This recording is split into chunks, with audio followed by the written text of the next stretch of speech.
Dans cette vidéo, je vous propose de me suivre dans les notes de mon carnet de voyage, au travers des facettes plurielles d'un pays qui a été présent dans de nombreux moments clés de ma vie d'adulte, la Corée du Sud. Pour allier l'utile à l'agréable, j'ai choisi comme fil directeur de ce carnet de bord les oiseaux. Ceux du quotidien, ceux que je connaissais de nom, ceux que j'ai eu la chance de croiser et que je ne reverrai sans doute jamais. Je les ai recensés dans un agenda au fil des rencontres. C'est une manière pour vous de plonger dans ce qui nourrit mon univers si cela vous intéresse et de partager mon amour pour un pays que je redécouvre chaque fois que je m'y pose. Je vous invite à prendre un thé ou une limonade et à me suivre aux quatre coins du pays du matin calme et de ses paysages merveilleux.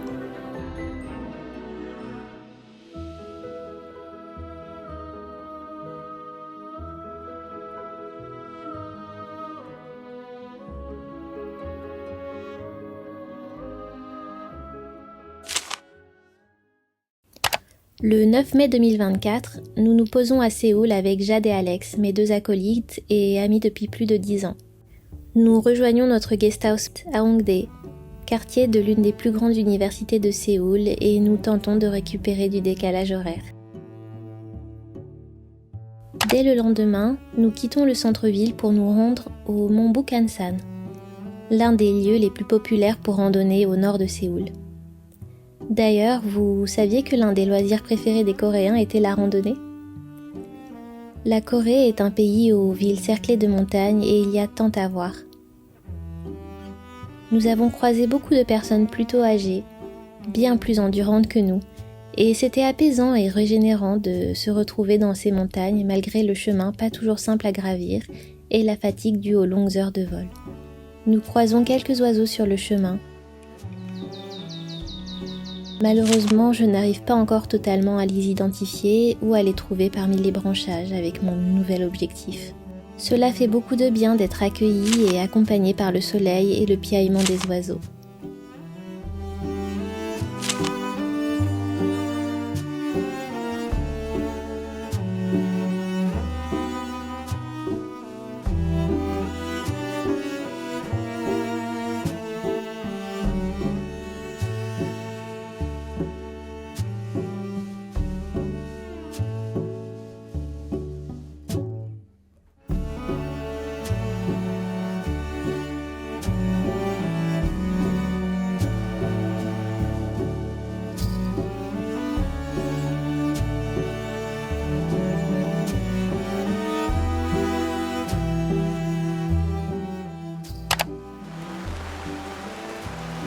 Le samedi 11 mai, il s'est mis à pleuvoir des trombes.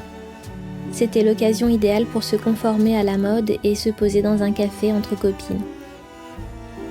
Et je ramènerai en souvenir de la Corée un parapluie. Une parade avait lieu à l'occasion de la naissance de Bouddha. Le soir, les paradeurs courageux armés de lanternes multicolores étaient emballés dans du plastique, ce qui donnait à voir un spectacle rempli de foi et de persévérance, mais aussi un peu cocasse. Nous avons tout de même profité du spectacle.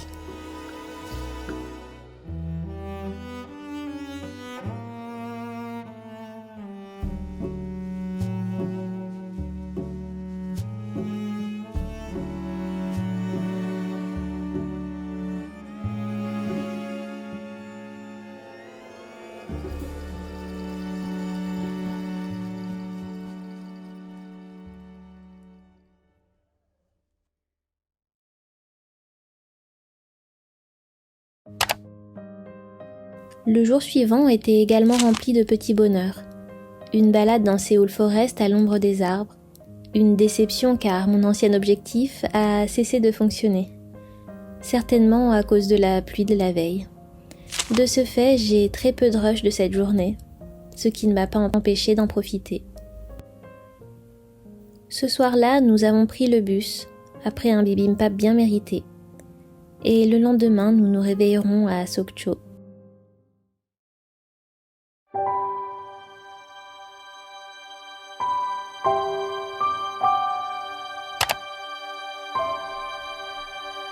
J'ai un peu voyagé dans le sud de la Corée lors de mes précédents voyages, mais c'est la première fois que je mets les pieds à l'est du pays, dans la ville de Sokcho. Et c'est une première très agréable. Nous rencontrerons beaucoup d'oiseaux ce jour-là, dont le premier couple de hérons du voyage, en pleine ville et devant lesquels je m'extasie. Oh, il y en a 2!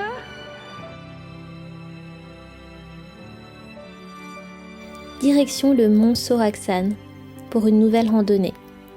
C'est un spot très prisé en automne car les chemins sont bordés de nombreux érables et autres espèces d'arbres qui arborent un feuillage flamboyant en cette période.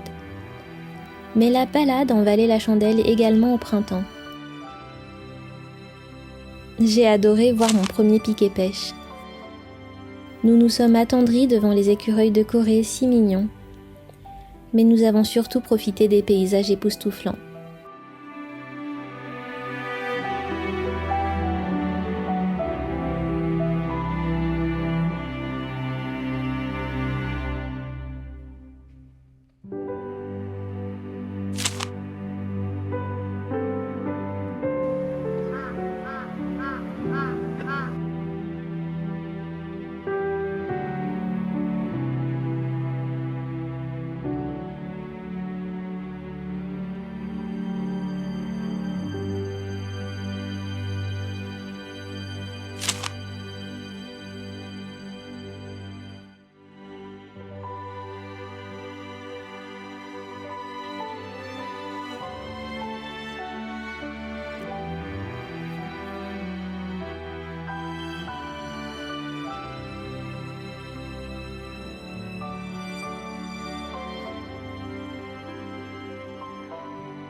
Le soir, nous avons assisté à un ballet d'hirondelles sur le port de Sokcho.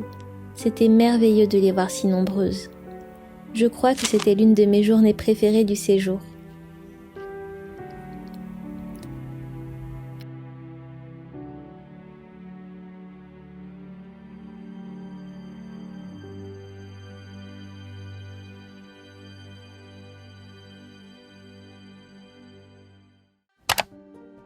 Pour notre seconde et dernière journée à Sokcho, nous nous sommes baladés dans le marché. Les marchés en Corée sont fascinants. Il y a des tonnes de stands de nourriture fraîche et préparée. J'ai pu profiter de ma boisson préférée, le goguma latte ou latte à la patate douce. Même si j'adore les balades en nature, c'est aussi chouette de se fondre au quotidien des citadins. Sokcho n'a rien à voir avec toutes les villes que j'ai pu visiter en Corée et son rythme plus doux m'a beaucoup plu.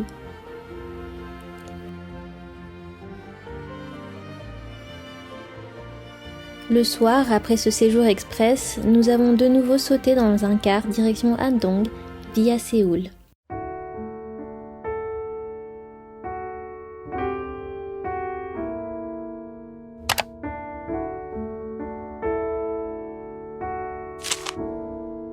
Andong, c'est une petite ville du centre de la Corée. Elle est entourée de montagnes, mais ce n'est pas une exception dans le pays. Nous y sommes restés 2 jours. Ici, les gens étaient un peu plus surpris de croiser des étrangers. J'ai pu pratiquer un peu mon coréen. À quelques kilomètres d'Andong se trouve le village folklorique de Hawae. Ce village aux toitures traditionnelles est toujours habité. Les habitants font vivre le village pour les touristes. Pour la semaine de Bouddha, nous avons eu la chance de rentrer gratuitement dans le village, qui est habituellement accessible contre un petit frais. C'était un lieu particulièrement prisé des oiseaux et survolé par les hirondelles, entre montagnes et rivières. Nous avons croisé une huppe faciée, beaucoup trop mignonne. J'ai enfin pu prendre en vidéo des pies qui sont très nombreuses dans le pays, ainsi que leurs cousines locales bleues à calotte noire.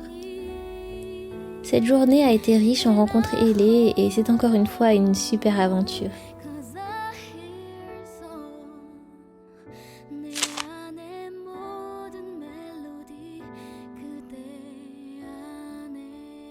Le 16 mai, pour notre seconde journée dans Andong, nous avons fait de nouveau une balade dans un parc en passant par le pont Woryongyo. Connu pour être le plus long pont en bois de Corée, il est tout de même tenu par de gros piliers en béton. De nouveaux oiseaux ont rejoint mon Pokédex.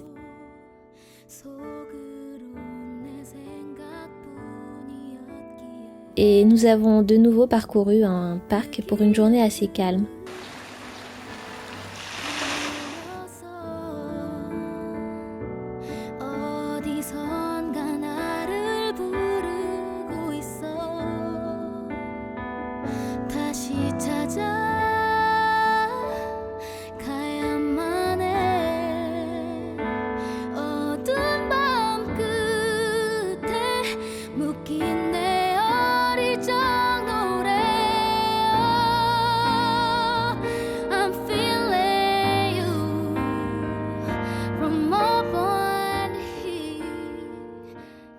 En fin de journée, nous avons pris le train pour ma ville de cœur, Gyeongju. Lors du trajet, j'ai tenté sans succès de prendre à la volée des rushs de grues ou d'aigrettes qui s'étaient posées dans les rizières. C'était avant de savoir les surprises qu'allaient me réserver les prochains jours.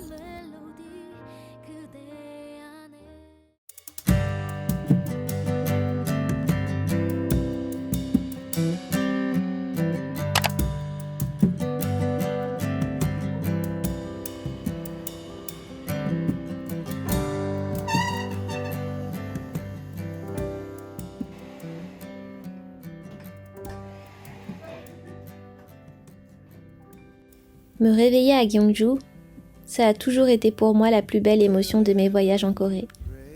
J'ai découvert cette ville en 2012 sous l'impulsion d'un correspondant coréen qui en était originaire et j'en suis tombée amoureuse. Cet ami habite aujourd'hui en Allemagne mais ça n'annule pas mon attrait pour la ville. La vie et le climat y sont doux. À la fin de l'hiver, les cerisiers offrent des pluies de pétales roses. En été, on s'y balade en vélo dans les champs de fleurs. Avec mes compagnes de voyage, nous sommes restés dans un hanok et nous avons dormi sur des futons. Bien que nos dos ne nous aient pas remerciés, c'était une chouette expérience à vivre. En 2024, la ville a bien changé. Le tourisme s'y est énormément développé, surtout auprès des Coréens, et les petits restaurants de Sambap tenus par des hajus ridés par les années de sourire ont fait place à des cafés et boutiques tous plus adorables les uns que les autres. Une fois passé le pincement de ne pas retrouver mes souvenirs intacts du passé, je réapprends à aimer cette ville que j'aime encore plus parce qu'elle progresse et qu'elle le mérite. Je me dis qu'après tout, moi aussi j'ai changé. Dans la soirée, nous nous rendons au Wolji Pound pour voir sa traditionnelle illumination à la tombée de la nuit. Comme j'aurais aimé réussir à prendre en photo le martin pêcheur qui est passé devant mes yeux comme un éclair bleu, je l'ai capturé dans ma tête. Et le temps de gagner en dextérité, voilà quelques rushs d'un héron cendré qui semble régner sur les lieux.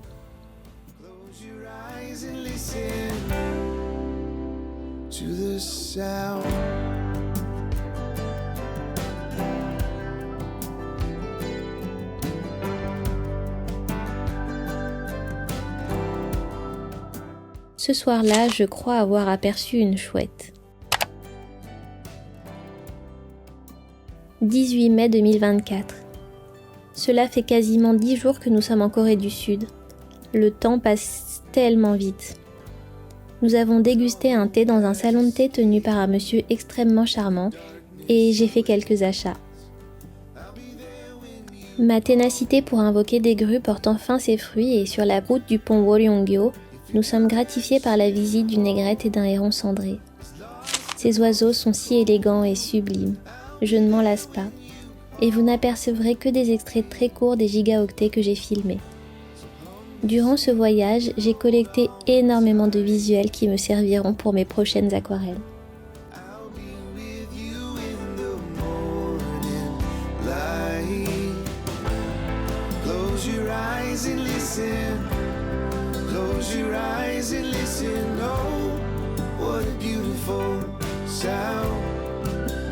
Change is all around. Close your eyes and listen to the sound. Avant de partir pour l'extrême sud, nous apercevons des défilés en tenue traditionnelle. J'aime tellement Gyeongju et malgré le fait que la ville est un peu perdue de son authenticité, je recommande chaudement cette destination pour une véritable coupure avec les grandes villes. De nombreux sites historiques sont accessibles à pied et en fait, tout y est juste très beau.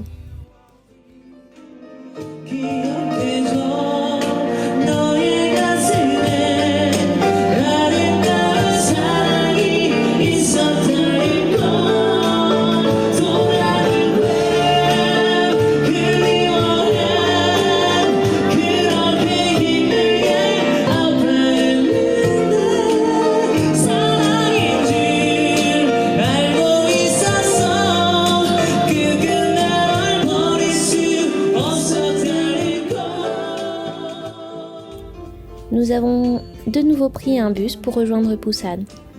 Les cars en Corée restent mon moyen préféré de se déplacer de ville en ville, car on peut profiter des paysages de la campagne au travers des fenêtres.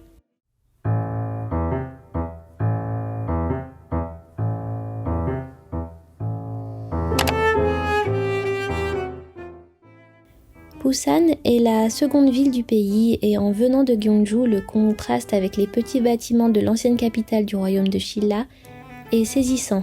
Et ce n'est pas le spectacle de drone de la plage de Gwangali, introduit par des feux d'artifice et encadré du pont Gwangan et de ses milliers de LED et des tours d'hôtel géantes qui nous feraient dire le contraire.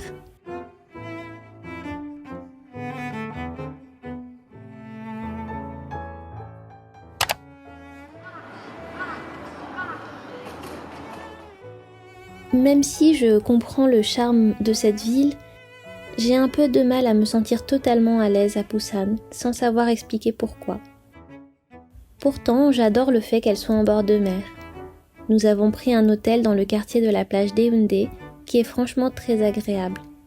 Alors, pour me réconcilier avec la ville, toujours avec ce prisme des oiseaux en tête, je me suis levée de bon matin pour une promenade en solo sur le bord de la plage avec mon appareil photo. L'occasion de rencontrer les oiseaux de la ville qui sont finalement les mêmes que ceux de Paris, sauf qu'à Paris, il nous arrive de croiser des mouettes, mais nous ne sommes jamais survolés par des grues. Je prends conscience que la pièce de 500 won est frappée d'une grue du Japon et que cela fait résolument sens. Le matin à Busan était calme et paisible, contrasté avec ces soirées.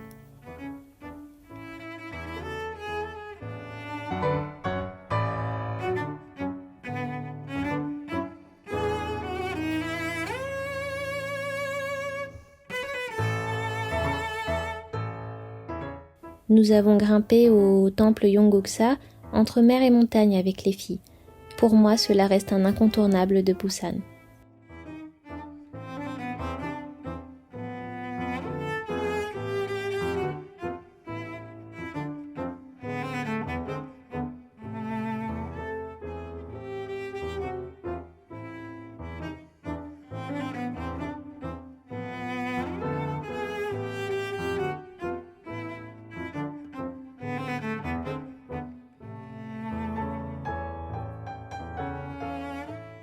Busan est un lieu idéal pour les amateurs de nourriture et nous avons dîné un barbecue coréen. La fatigue s'accumulant, nous commençons notre journée assez tard le 20 mai. Je découvre le Gamcheon Village, ancien bidonville dont les murs sont décorés de fresques d'art mural.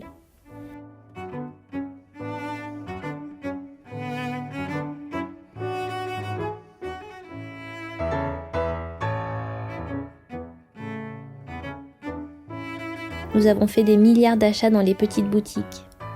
La plupart des vendeurs ne voulaient pas que nous filmions dans les boutiques et je suis heureuse d'avoir trouvé des prints d'une illustratrice coréenne dont j'admire énormément le travail.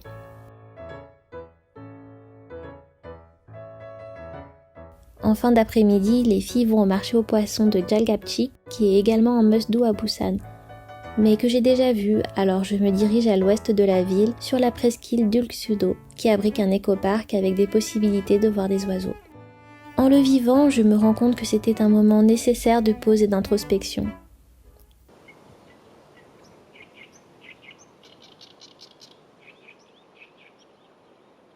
Je me sentais vraiment bien. J'ai pris du recul et j'ai réalisé la chance que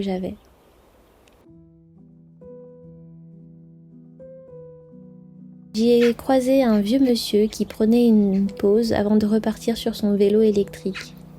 Il m'a vu prendre des photos d'oiseaux et a commencé à me montrer les photos que lui-même avait accumulées sur son blog au fil des années. J'ai jalousé les moments incroyables que ce monsieur avait pu vivre. Mais je me suis également dit que j'avais le temps de progresser en photo, en dessin, d'écrire mon histoire, de vivre mes passions, de les partager avec d'autres, de faire de nouvelles rencontres. Malgré mon coréen limité, c'était un super moment d'échange et je me suis dit que je devais être là au bon endroit et au bon moment. Et cela s'est confirmé alors que j'allais quitter le parc. J'ai vécu un moment de magie pure. Au départ, je pensais voir de nouveau des hérons se faire la cour au loin. Et j'étais tellement contente d'observer cela, mais en décollant les yeux de mon appareil photo, je me suis rendu compte que dessinés par la lueur flamboyante du soleil couchant, se découpaient les ventres de 2 aigles me survolant. Ils sont magnifiques. Je ne pense pas que la lentille de mon appareil puisse retranscrire le sentiment de joie et de vulnérabilité que cette vision a provoqué chez moi. Je me sentais si petite. Les moucherons et les moustiques m'attaquent de toutes parts et m'empêchent de prendre des vues stables. Mais peu importe, je profite avec mes yeux de ce cadeau de la nature.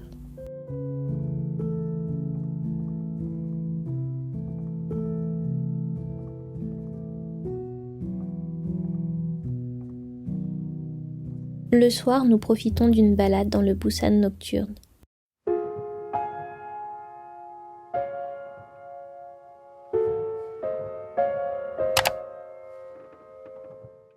Je pars seule pour Séoul en bus.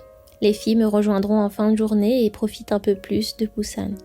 Ma valise est un peu lourde, alors après ce voyage exténuant, j'estime que j'ai le droit de m'offrir un petit cadeau et je mange un bon gros fraisier. J'admire une nouvelle fois le fait que les arbres d'alignement en Corée soient très souvent des ginkgo, et je trouve ça génial. Puis je passe pas moins de 3 heures de temps à m'extasier devant chaque article du magasin de fourniture d'art du quartier d'Hongdae, Homi Art. Je vous prépare des tonnes de vidéos à ce sujet, donc je ne vais pas trop détailler aujourd'hui, sinon ça va durer des heures, mais je devenais folle tellement le choix de matériel était large. J'ai fait mon plus gros ticket de caisse du voyage dans cette boutique, et encore je me suis retenue. Cette fois-ci, nous sommes à Myeongdong, l'endroit rêvé pour dépenser tous ses sous. Pour le déjeuner, nous nous offrons un dernier bibimbap délicieux. Et nous avons fini avec une visite nocturne du palais royal Gyeongbokgung pour clôturer ce séjour en beauté.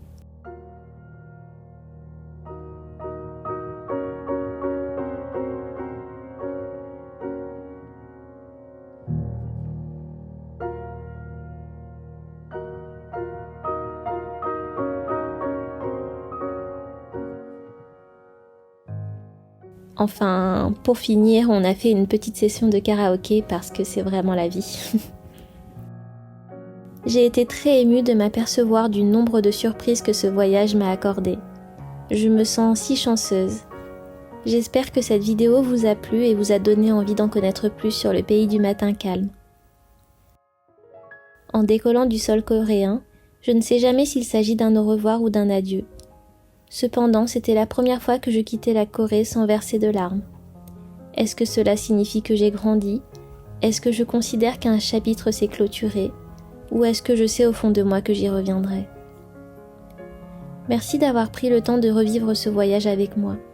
J'ai ramené une tonne de matériel de dessin de la Corée, alors les vidéos suivantes seront de nouveau centrées sur la peinture. J'espère que vous en êtes aussi contents que moi. Et j'espère que ce que je vous réserve va vous plaire. Je vais faire de mon mieux. Alors si vous êtes curieux et que vous n'avez pas eu votre dose de bleu, abonnez-vous.